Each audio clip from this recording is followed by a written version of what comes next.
Alisa Yelena Luisa Beatriz 1872-ci ildə anadan olmuşdu.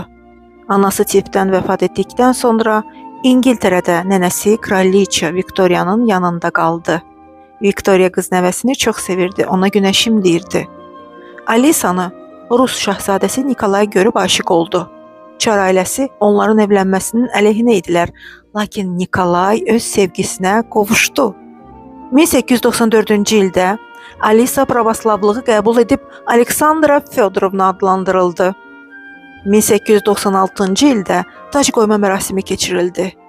Sonraki illər Aleksandra Fyodorovna ard-arda 4 qız övladı dünyaya gətirdi. 1904-cü ildə nəhayət şəhzadə Aleksey anadan oldu. 1917-ci ildə dövlət çevrilişi baş verdi. Aleksandra Fyodorovna 46 yaşında, əri Nikolay və 5 övladı ilə birlikdə bolşeviklər tərəfindən güllələndi.